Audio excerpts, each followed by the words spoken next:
We're here at the beautiful Stirling campus of Forth Valley College, right in the shadow of the Wallace Monument, to meet with some young people from Stirling, Falkirk and Clackmannanshire schools, and with Deputy First Minister John Swinney as the young people celebrate their exam results today.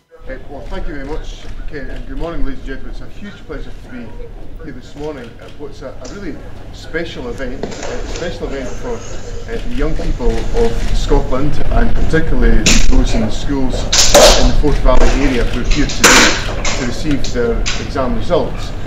But then also a day for us to celebrate something really very precious here in the Forth Valley area, where Forth Valley College has worked so closely with schools in all of the three local authority areas in Stirling, Falkirk and Clackmannan to create school and college partnerships which have been essential in broadening the learning opportunities for young people across our school system in Scotland. And what's been fascinating for me in my time as Education Secretary has been to see the growth of the collaboration between schools and colleges, all with one objective of enhancing and expanding the learning opportunities of young people in Scotland, and to expand their choice and the possibilities that are available to every one of our young people. Now, in the results that have been announced today, we've had another very strong set of results across the country today. The pass rate in National 5 is up, the pass rate in higher is down, but we'd expect that degree of volatility in a high-performing and credible examination system in Scotland. And we see a situation today where 75% of young people sitting highers have achieved an A to C pass, which is a really very, very strong result. And I congratulate the young people of Scotland on the achievements that they have made. We've also seen some really interesting other developments in the exam announcements today. There's been a huge expansion at level 5 and level 6 of the other awards that are achieved by young people in leadership, in personal development, in employability skills, to just identify 3 different elements. And that's an essential part of the school-college partnership work that is underway, because the skills that young people are achieving in these awards are exactly the skills that employers and universities and colleges tell us that they want young people to have command of when they come into the labour market or into further and higher education. So across all of the different aspects of our examination system and the result announcements today, we will of course see ups and downs in individual subjects and at individual levels. But what I think is the compelling message, and it's frankly the reason why I'm here in Forth Valley College for this announcement event today, is to make the point that the links that are established between schools and colleges about expanding the choices and the opportunities that are available for young people are about giving out a big message that whatever route a young person decides to take, whether that's through a college route, an apprenticeship, into employment or into university, each one of these routes carries equal esteem. They are important journeys for every one of our young people to take, and it's vital that we celebrate all of those achievements. So I look forward today to talking to our young people, hearing how they've all got on, and to sharing in the experience of today and the joy of today. Many congratulations to every one of our young people. Can I say a word of thanks to the teaching community in Scotland, to parents, to families, to carers who are essential in supporting young people in all that they are trying to achieve. This is a day where Scotland's young people have again demonstrated a really strong performance in our examination system. It provides the foundations for their lives in the years to come, and it's further evidence of the strength and the quality of the education system in Scotland, and I congratulate everybody involved in delivering these outstanding results. Thank you very much.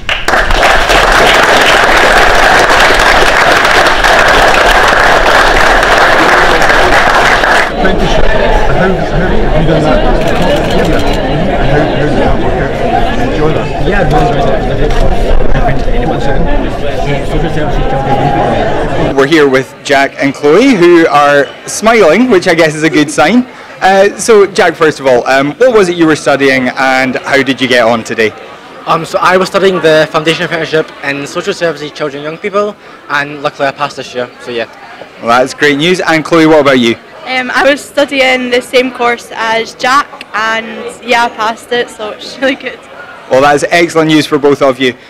So what do you see as your kind of future now? Is this something that you're planning to turn into a career, or are you thinking about something else now? So I've actually changed courses now, and I'm going on to do hairdressing at Falkirk campus. But childcare would always be near and dear to my heart. It was a great course, but at the end it just wasn't for me anymore. So, yeah. That's excellent. And Chloe, what about you? Are you thinking about a career in childcare? Yeah, I'm going on to study in the HNC Childhood Practice course. That's brilliant. And what sort of career are you thinking about then? Probably nursery teaching or primary teaching. That's excellent. Well, congratulations to both of you. Thank you very much for talking to us, and best of luck with the hairdressing and with the childcare. Thank you so much. Deputy First Minister, thank you very much for joining us today. First of all, could you tell us a wee bit about where the results have fallen this year, what the pass rates are looking like? The exam results demonstrate that Scotland has a high-performing education system with an improvement in the pass rate at National 5, and although there's been a fall in the pass rate at higher, 75% of young people are achieving a pass at A to C, and that's an indication of the strength of the Scottish education system, and fluctuations in qualifications achieved would be expected in a high-performing education system, because if the numbers just kept on going up and up and up, people would accuse the system of not having the rigour that we would expect it to have. So the Scottish Government has of course set quite a high bar of trying to close the attainment gap. How are we doing this year on that? Has there been any signs of closing that gap? The data will need to be interrogated further to identify how much progress has been made in closing the attainment gap, and that data will be published later on this year. But I think what the information that is available from the exam results demonstrates is that the sustained investment the government is making in improving performance within the education system, particularly at National 5, where we see an improvement in the pass rate, we see the fruits of the investment of the Attainment Challenge resources to strengthen performance.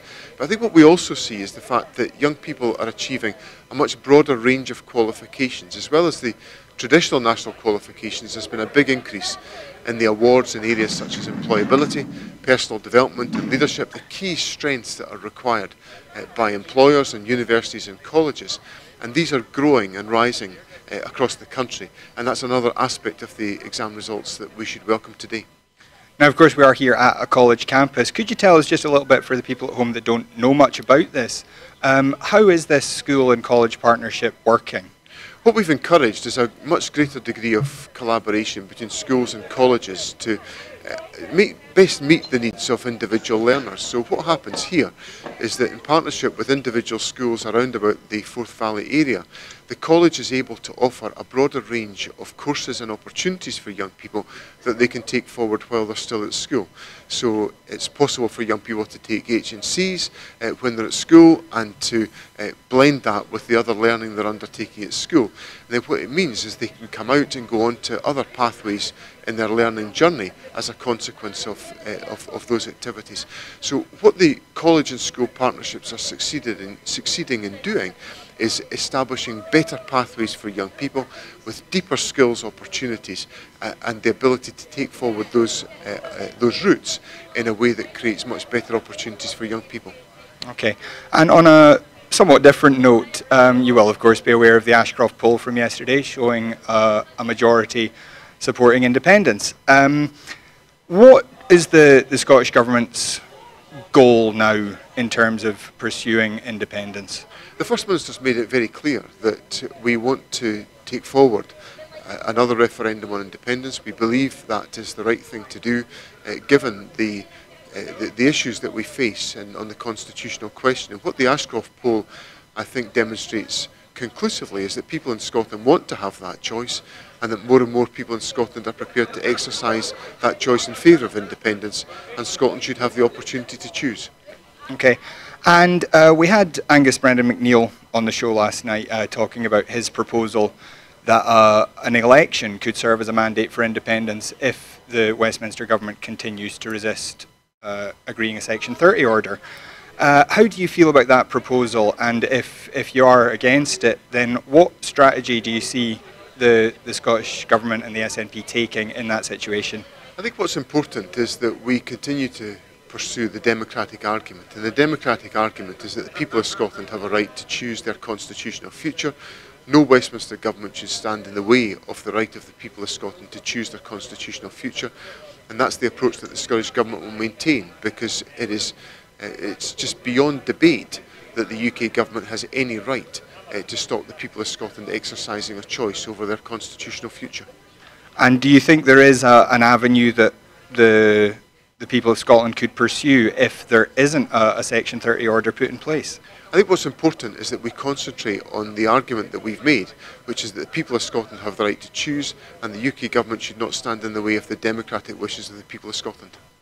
Deputy First Minister, thank you very much. So that's us back in the studio now, and joining us this evening to discuss the exam results and other issues is Douglas Chapman, the SNP MP for Dunfermline and West Fife. Douglas, are you with us? I am, yeah. Can you hear me okay? Yes, I can. That's brilliant. Thank you. So first of all, I suppose I have to ask, do you have any relatives or close friends that are getting their exam results today? Yeah, my son got some results today, and we had one of his friends over today as well.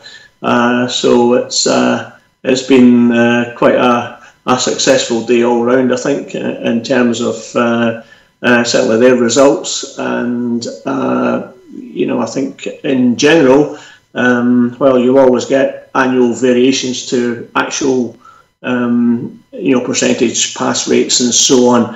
I think our schools are doing a fantastic job in terms of preparing young people for examinations. Plus, we're seeing that in the pass rates, people going on to positive destinations and so on. And I think, as we all know, that I don't know what your school days were like, but not everybody has a fantastic experience of doing exams. But it's what you do after that. You use that bit of life experience to take you on to whatever comes next. And I think I've been listening to various pieces on radio and TV today about people who maybe had a disastrous time during their exams, but have gone on to actually have very, very successful careers, or become businessmen or women, entrepreneurs or whatever, and be successful in their own field. So this is just one part of the education system or the education that we all experience through our lives. And sometimes we put too much emphasis on it, but certainly, I think in Scotland, the exam system is robust, and while kids might not enjoy going through exams, I think the exam results we do get in Scotland are pretty good. Well, first of all, then, congratulations to your son and his friends. I'm glad to hear they're doing well. We will just run over a couple of the figures. There were increases in the entries and pass rates at National 5. An increase in the pass rate of 0.7%. The pass rate at higher did decrease by 2 percentage points, although there were increases in entries and passes in science subjects, which is quite good news in a lot of ways. We did get a statement from the Scottish Greens. Ross Greer had this to say, and he echoed your point there. He said, "Well done to all those receiving their grades today. If they aren't as expected, remember there really is no wrong path though, so whatever you do, don't for a second think this will define your life."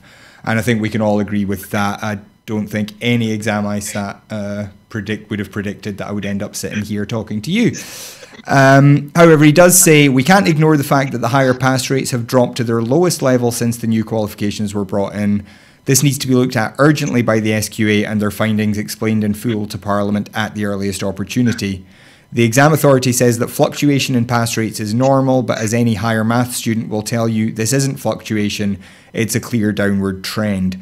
Now, I would argue, perhaps as a former SYS maths student, that it's not necessarily a trend based on 2 data points, but It is somewhat of a concern, I think, and something that I'm sure the Scottish Government will be looking very hard at.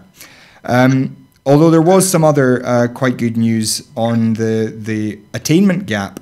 We've seen that the number of 18-year-olds from the most deprived areas have been accepted to university is equals last year's high, but because the population of 18-year-olds has declined slightly, it's actually a proportionate improvement. So that is very good news. That is something that the Scottish Government has really put set a lot of store by. So that is very good news. What is your take on the education system as a whole, as a parent, really, more than a politician? What is your feeling about the education system in Scotland just now? Well, I think that there's constant criticism, I think, of education, but it's people who are generally, they're looking back at their own school days and thinking what education used to be like, and trying to compare like with like, and it's totally different. The curriculum for excellence has made a huge difference to schools, and I think that that broad, rounded education that people receive, is a great boost for Scotland. I think it should be held up as a leading example. And I know the curriculum for excellence itself comes in for a huge amount of criticism from probably across the political spectrum. But it is based on sound educational principles, and what we need to maybe work harder at is actually making it work better. But at the same time, it is providing lots of kids with opportunities to become that confident individual, resilient, and it's not just about those exam passes. It's about developing that young person as a whole person, and I think that's where it really should come into its own. But as I say, I think as Ross Greer pointed out as well, that there'll always be fluctuations from year to year. Obviously, if there are trends developing, then individual schools and the Scottish Government need to sort of reconsider that, and I'm sure the Scottish Parliament Education Committee will be looking at that very closely as well.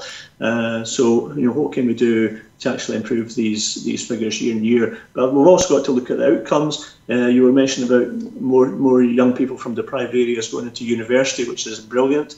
And it's just the general outcomes that people have in terms of getting into work or getting to a college place or whatever. And it's not always about the university entry is always held up as being the gold standard, but there's some fantastic work being done around apprenticeships just now, and it's that whole package. And unless you've got people, young people coming into either industry, commerce, into university or college, who have got the basic skills, the confidence to actually take on the world as they find it from what they've picked up in school, working as a team, that kind of thing, then I think that it sets up people well for the rest of their life and for their future careers, whatever that may be. Mm-hmm. So one of the other things that we asked the Deputy First Minister about was the Ashcroft poll from yesterday, which rather wonderfully reported that independence is now in the lead for the first time since, I think, September of 2014. How are you feeling about that today, Douglas? I think everybody's really buoyed up by the fact that the independence vote is at last showing that I think what we're seeing on the ground when we're knocking doors. I mean, Westminster's only been in recess for about a week now, and I've made a point of knocking doors in various parts of my constituency, and what I'm finding is that there's a high number of people, I think, who voted no in 2014 who are really reconsidering their position on independence, because they see what's happened in the last 3 years with the Westminster attitude towards Scotland. I think they see that the future in terms of Boris Johnson right-wing government really doesn't match what they expect from their Prime Minister or from their government. I think they see the country being taken off in a different kind of direction. What I think I'm finding on the doors is that the people who voted no are at least open to the prospect of voting yes. And I would actually put the figure a wee bit higher than 52%. I know that the Ashgrove poll didn't include, for example, 16 and 17-year-olds or European citizens who had settled in Scotland, and I think that would naturally push the yes vote beyond 52%. But I think in general there's a bigger group in there who, in terms of the SNP or the Yes campaign, then we need to try and encourage them and show them a path that would take us from here, from where we are just now within the UK, onto independence, and start to really explain to them what the actual benefits of independence would be. And I'm sure once they begin to understand in greater detail what that actually means, then I think more and more would begin to reject the UK and accept Scotland as being their way forward to bring up their kids, to further their careers, build their lives in Scotland. And I think we were on the right trajectory, and that poll yesterday just shows that that things are moving in the right direction as far as any independence campaigner is concerned. Now, we did talk with the Deputy First Minister a little bit about the process, and obviously we're still waiting for any kind of acceptance from the Westminster government that Scotland has a right to make this decision regardless of what they think. From your perspective, from spending most of your working life down there, do you get any sense that there's a Section 30 order in the offing, or is this something that we might need to fight a bit harder for? Well, at the moment, I'm struggling to see the circumstances where this government that we have at Westminster would rubber stamp a Section 30 order to allow another referendum to take place. And that's where everybody listening to this broadcast just now, and everybody who really wants Scotland to be independent, has their part to play, because we've had months and months of the Tories telling us that there's no appetite for independence and there's no appetite for an independence referendum. We've got to prove once and for all that it's not just a one-off poll that we're looking at. It's a real public movement, a civic movement that's saying we are not prepared to accept being kicked out of Europe because we didn't vote for that particular option in the referendum in 2016. We want to be good European citizens. We think we can make a contribution to Europe.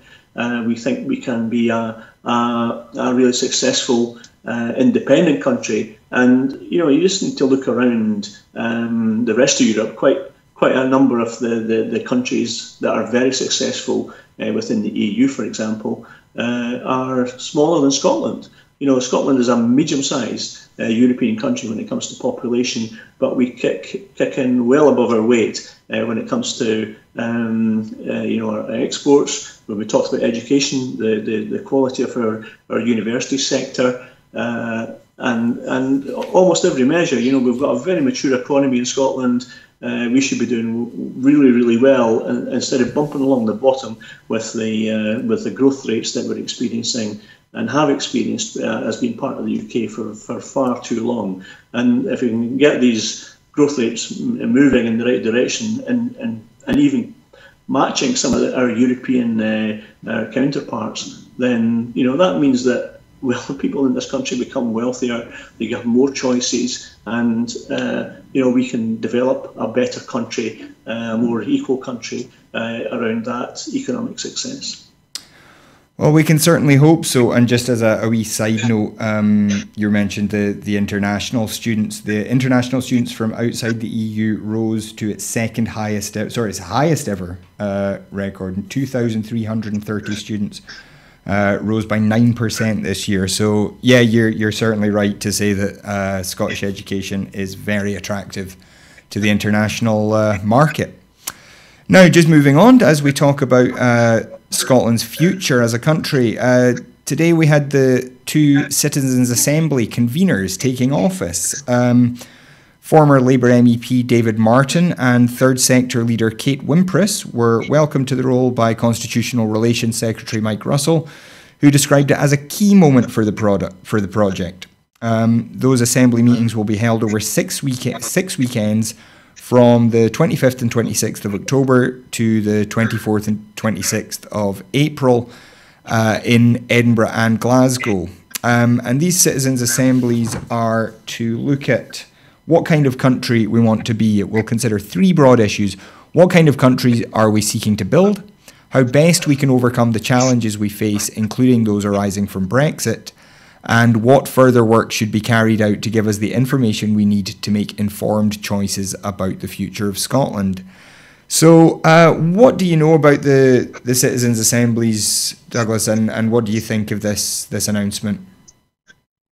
Well, I think it's a really exciting development. I think, we hear of our opponents talk about divisiveness and, in terms of any potential Scottish referendum. I think, and I've thought for a long time, that we should try and take that, if we can, that divisiveness out of the argument completely. We have diametrically opposed views of how we see the future of Scotland, but that doesn't mean to say that we shouldn't be able to sit down as citizens and actually openly discuss and maturely discuss the future of our own country. Now, I would hope that the conclusions and so on would support an independent Scotland, and that's the reason I'm in the SNP. That's why I've been fighting for most of my adult life, not just for a devolved Scottish Parliament, but for a fully fledged independent Parliament. But I think the things like the Citizens' Assembly can actually have a very strong role to play, and I'm glad that we've got two significantly experienced co-chairs put in place today, and it'll be interesting to see what what people actually put their names forward to be part of the assembly as it develops and matures. And also, I think it's the right thing to do. I think there've been other countries, for example, the Republic of Ireland, that have used citizens' assemblies to look at some of the more serious issues in their country. And again, I think Scotland's a fairly mature democracy. So as a mature democracy, I'm sure we can use it as well to make sure that people's voices are heard across the political divide, across the north-south and east-west. I'll not say divide, but certainly across the whole country. So we can actually get voices that maybe are not usually heard coming forward about the future of Scotland and how we see ourselves and how we can take our country forward. So I'm very excited by the prospect, but let's see how things go within the next between October and maybe towards the end of the year, and hopefully we might be able to see some really positive signs in that period of how things are actually working with the Assembly during that first 3 or 4 months. Sure. Now, I did wonder about that. The meetings are only going to be held in Glasgow and Edinburgh. Do you think there's potentially a problem there with a kind of central belt bias that we won't be hearing from so much from people in the Highlands and Islands and some of the more, and even down into the borders perhaps, that they might be less involved because these meetings are being held only in Glasgow and Edinburgh? Yeah, I take your point absolutely 100%. I think I think in Scotland we do tend to focus too much on central belt issues. I mean, I'm a Fife member of Parliament, and I every day work to create a focus for my constituency, and in terms of jobs and people's livelihoods and their security and so on. But I think when it comes to something like this, I think you've got to go that extra mile to perhaps include people from every single part of the country, so that they do feel that they have full access to make a contribution to what is an exciting process, I think, for Scotland. So I agree to some extent with your original comments. I think it would be a good look if there'd been a better way of engaging with people in the Western Isles and the very north of Scotland into Aberdeenshire. And through the borders down into the Galloway and places like that, to actually make them feel that they were part of this, and it's not just an Edinburgh, Glasgow type focus that the Assembly will take. I'm sure I'm completely wrong in that, and I hope I'm not wrong in that. That Mike Russell and others and the two co-conveners are working really hard to ensure that voices are heard from all over Scotland. But it probably would have been, an easier political sell, if you like, if other places had been mentioned within the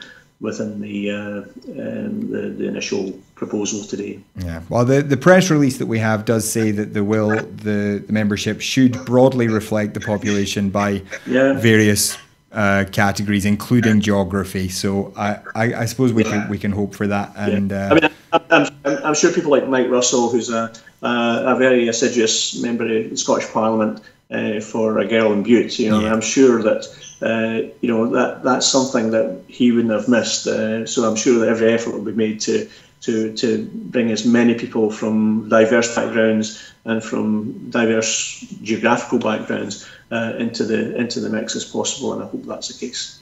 I also thought it was worth highlighting that one of the conveners is David Martin, the former Labour MEP, which I think is a great appointment.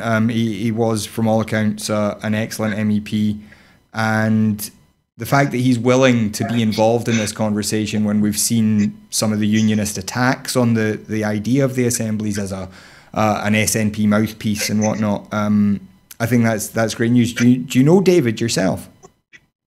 I met him a few times, and I think he's always come across as being hugely respected within the EU, because I think he was more than just an MEP. I'm sure he was like co-president of the Parliament at one stage, and I might have that title wrong, but he certainly was quite a significant mover and shaker within Brussels and Strasbourg. So he's got wide experience of dealing with 27 different or 28 different countries within the EU. So I'm sure dealing with the diverse communities that we have in Scotland, I think he's very well placed to really be an excellent co-convener. And the very fact that he's not has no association with the SNP, he's no association with the independence movement. He's a former Labour MEP. I'm sure that will stand in good stead, because I think we need to give that credibility to the assembly process to make sure that it's not just a talking shop for SNP members or independence pro-independence community. It's a wider thing than that. It's about the future of the country, and that includes everyone. It's not just a narrow band of people who would be involved in the process. Yeah, that's. It certainly seems like an excellent appointment to me. Now, moving on to the story that you're covering a lot of ground tonight. Sorry, yeah, we are. The story that just never goes away, Brexit, sadly. And today we heard Michael Gove accusing the EU of refusing to negotiate a new deal. This headline might as well have said Michael Gove discovers sky is blue, because this is what the EU has been saying for months. But it does seem to now be the position of the Westminster government that the EU is to blame for not bending to the new Prime Minister's will, and that's who's going to get the blame when no deal Brexit happens. Is that, do you think, a fair assessment? Well, I think that's the narrative that the ERG and the Boris Johnson government have wanted to get to for some time now. So it's actually on cue, and it's of no surprise that that's the view that they're taking. I was a member of the European Scrutiny Committee for a short period of time at Westminster, and one of the interesting meetings we had was with Mr. Barnier in Brussels, and I think he was it was a year past May, I think it was, so it's going back a wee bit, but even at that time I had a sense that the European Union were becoming more and more frustrated, I think, with the lack of preparation of the UK in terms of their negotiating stance. I think they were at a point where we had Tory members within our group at the meeting with Barnier, and they were saying, well, can we have this, can we have that, can we have it? And Barnier was quite strong on that, and he said, well, you're the guys who want to leave, so you need to come up with the proposals that you want to put on the table. And at that stage, they were still negotiating. We didn't have I don't think we had the withdrawal agreement actually fully planned out in place at that time. But I think there was a level of frustration there, and maybe there's some frustrations now showing through, because I don't think really the EU want to take it much further than the 31st of October. I don't think they really want to negotiate anything that has already been agreed. And the EU are in quite a strong position. They've not been picked off one by one as the British government once thought.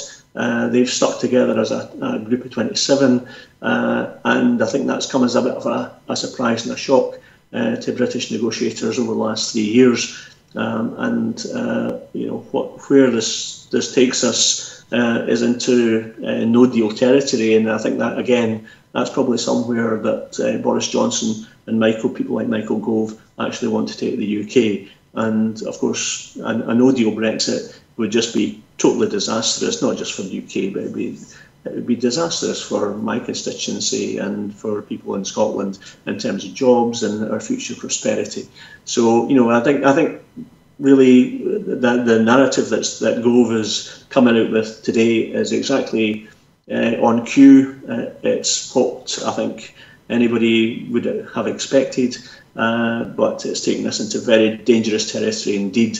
And we'll just need to wait and see. We've got a group of 35 in the House of Commons from the SNP, and we'll be doing our best to ensure that Scotland's views are protected. But we know over the last 3 years that that's been a very difficult thing to do, because if you have a government that's not prepared to listen to Scotland, then it makes it much more difficult to actually.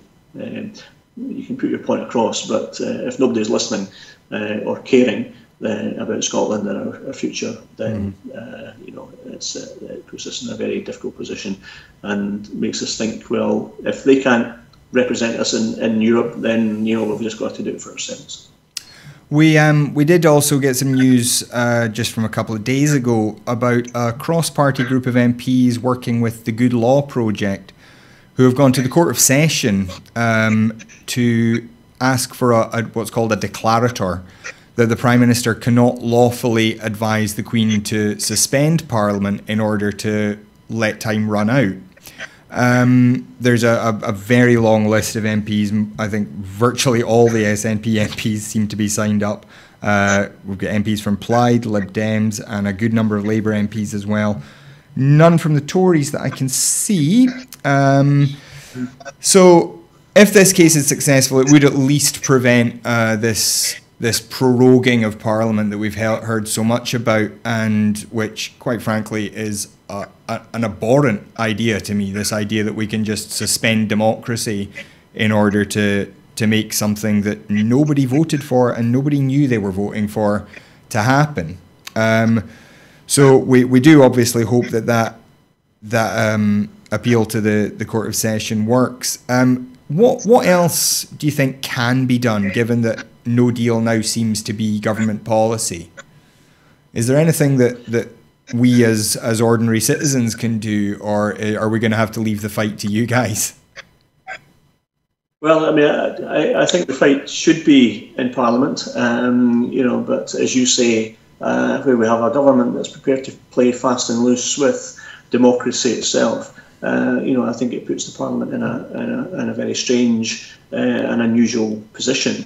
I don't think anybody signed up for this at the start of, certainly none of the SNP members signed up for this at the start of 2015 when most of us were elected. I know there have been a few that have been around Westminster for a bit longer than that, but certainly when our large group was elected, I don't think we ever had it in our mind that Parliament would be prorogued over a period of time to allow the government to do whatever it wanted to do. So there's both angles to that. So there's the actual democracy issue, but there's also the action, as you said, that's been taken by people like Joanna Cherry and as you say, lots of other members of Parliament in terms of making sure that the programme Parliament is not going to be a successful way forward. But you read stuff every day about Boris Johnson and what he's prepared to do to actually either get a deal through or to allow Parliament to move on to a general election. It really is beyond the pale that we're now looking at possibilities around this when the whole premise of the Brexit campaign was to take back control. And when you say take back control, you think, well, it's about taking back democratic control, but the way things are going, nothing could be further from the truth. It's about, it's going to be whatever a small group of Conservatives really want to have happen. And we know that the number of people who actually voted for Boris Johnson to be Prime Minister was a fraction of 1%. We know certainly in Scotland where we had 62% of people voting to remain, and the party that's saying that it's going to take us out the European Union, perhaps without a deal. That got 11% in the European elections. So it's a tiny number of people actually vote Conservative in Scotland. So this is just part of the situation we find ourselves in, and I think it's up to each individual to make sure that their MP, their MSP, and their political representatives know how angry they are about some of the things that's happening in their name in our Parliament. Mm-hmm. We've also heard reports that Dominic Cummings, who of course was one of the directors of the Brexit campaign and is now a special advisor to the Prime Minister, has been telling people that if they cause trouble, that Boris Johnson will simply call a general election about 6 weeks before will start the process about 6 weeks before the end of October, so that the election campaign runs right through the Brexit date. Now, obviously, that would contravene conventions about not doing anything radical during an election campaign that would bind the hands of a future government. But again, this is not a government that seems particularly concerned with parliamentary convention. Do you think that's a real possibility, and what do you think the outcome might be if that were to happen? Yeah, well, I don't think there's any level to which this government will not stoop to in terms of trying to get their own way, and whether that's on how we treat the most vulnerable in society, or whether it's on how we respect our democracy. I don't think there's any level that they will not go to. However,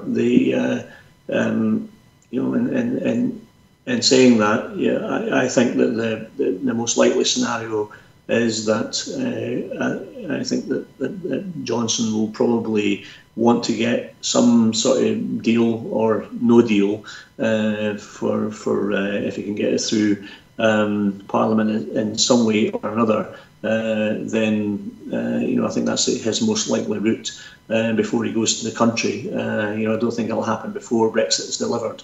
But because I think what he needs to do is really take the Brexit Party out of the equation as much as possible. If he's actually found a way to deliver a Brexit deal or deliver a no deal, then he has that whole right wing of society plus all the Brexiteers perhaps voting Conservative, and I think that would be too strong a push in terms of the election, general election, for the Labour Party as the main opposition party to respond to that effectively. In saying that, Labour are really, it would seem, very poorly led at the moment. They don't really seem to have any direction. I think their sense of purpose is pretty low. They've been all over the place over Brexit, and I think they've become a bit of a laughing stock as far as Brexit's concerned. So I think Johnson will be playing a game that he wants to try and get Brexit through, come hell or high water, in some shape or form, and then go as quickly as he can to the country after that to say that he's delivered Brexit, and in terms of most of England, then he'll be saying that to the Brexiteers, Theresa May's taken 3 years to do this. I've been in 3 months and I've delivered a deal for the country, and they'll all get behind Johnson. I think that's his aim. How he does it is open to conjecture, and you've outlined yourself some of the sort of dangerous paths that he might decide to go down. But again, for Scotland, we have a different path that we want to go down, and we need to really get our ducks in a row to make sure that we are good to go for our own purposes as soon as we possibly can, so we can take our country onto a better future, onto a more prosperous future than it would be if we remained within the UK. Now, you did briefly mention there the leadership question marks that remain over the Labour Party. What chance do you think there is of a no confidence vote happening anytime in the near future, now that the Tories' majority has been reduced to 1 with that result in Brecon last week? Is there a possibility of a no confidence vote? I think the Brecon result was a bit of it may have been a bit of a one-off in that Plaid and the Greens stood aside to let the Liberal Democrats win. When you look at the difference in the share of the vote, Conservatives weren't that far behind, to be frank, and that was even with a Brexit candidate in there as well. So and I think Labour were, what were they, maybe 4th or 5th in that election. So again, I think that paints a very poor picture for Labour in terms of where they might end up after a general election in the UK. But we'll just need to wait and see. So what was your main point of question again? You were talking about? No, just if you thought that a no confidence vote might be in the offing. Yeah, sure. I think Jeremy Corbyn might want to push for a no confidence vote. I can't see one Labour MP on their benches who actually wants to have a general election, because I think they can see the writing on the wall that they would have a very, very tough fight in a lot of constituencies. Certainly in Scotland, predicted to lose every single Labour seat. And in the rest of the UK, I think they'd be hard pressed in a lot of other constituencies where they maybe be under pressure from either the Conservatives or the Lib Dems. Certainly, a lot of marginals, Labour marginals, would be under threat. And again, I think the implied in Wales, I mean, they're coming up with really good showings in the polls at the moment. Their new leader, very affable, sort of strong guy, and I think he would be able to take the fight to Labour as well in terms of a general election in Wales. So there's a lot of signs there that Labour would not do particularly well in an election, and if they've been seen to actually bring that election about and seal their own demise, then I don't know where Labour would go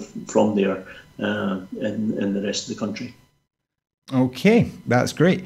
Now, just very quickly before we go, with comments from, this is a release from the Green Party, talking about Putin and Trump. Donald Trump withdrew from a major Cold War weapons treaty with Russia on Friday. This was something I hadn't even heard about in the news. This prompted the Russian leader to say he would have no option but to match America's weapons systems. The Intermediate Range Nuclear Force Treaty, signed in 1987, banned certain types of short-range missiles. And today, of course, is the 74th anniversary of the bombing of Hiroshima. Excuse me. So, I mean, this is another major international treaty that Donald Trump has pulled the US out of, increasing the nuclear arms race. Obviously, that affects us quite directly here in Scotland. Just very quickly, if you could, Douglas, what do you make of this story?